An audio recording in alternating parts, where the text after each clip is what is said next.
15th century, Europe began recovering from centuries of poverty, while Africa was increasingly exploited of its mineral wealth and human capital.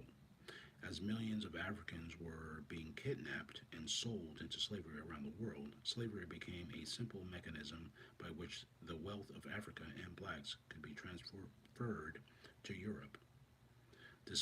Displacement of African wealth was so massive during the 1500s and 1600s that the socio-economic and political upheavals resulted.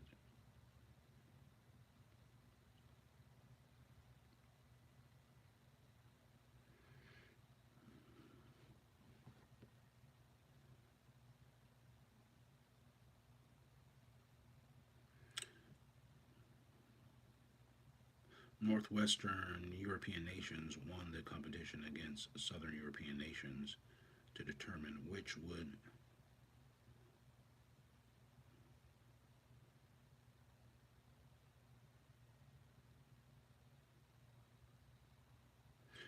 Northwestern European nations won the competition against Northwestern European nations won the competition against Southern European nations to determine which would become the major slave trading region.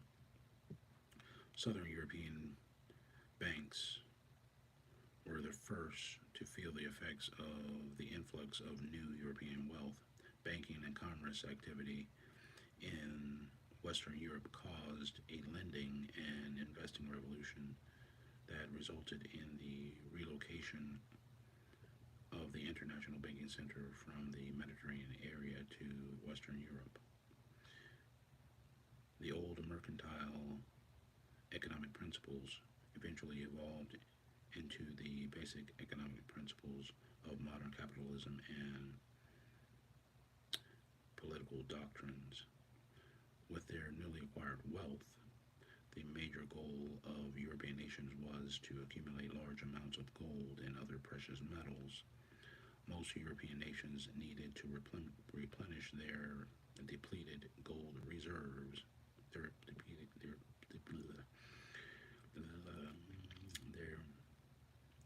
their depleted gold reserves.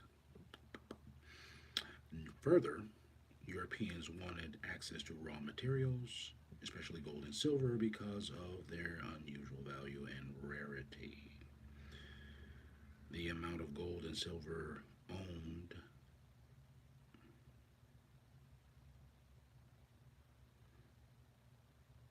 the amount of gold and silver owned by developing European nations was a measure of their newfound prosperity. The new mercantile merchants fostered and promoted a new capitalistic principle in order for one person to gain wealth.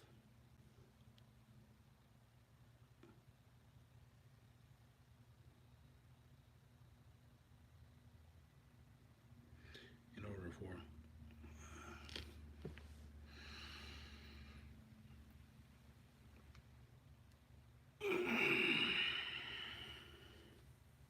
in order for one person to gain wealth, another must lose wealth.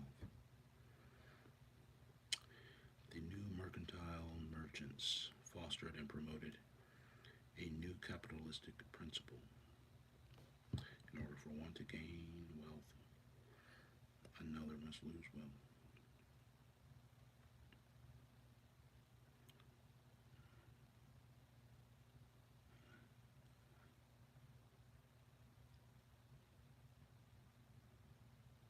Slavery represented a viable means by which one might be enriched at the expense of others. Western Europeans entered slave trading in the 16th century and applied the new capitalistic principles to old trading practices. Achieving maximum return on investments became the rule. Under Roman laws, slaves had certain rights, but under English law, slaves were treated as property with no rights. Black slaves were reduced to a level of chattel equal to property or another tool or any other tool.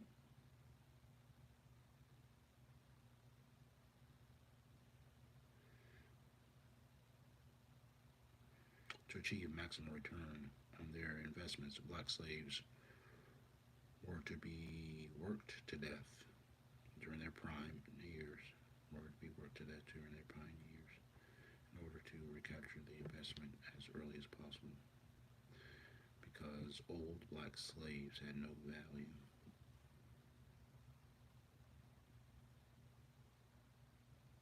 In 1664, an English Puritan reportedly called slave trading the worst kind of thievery in the world.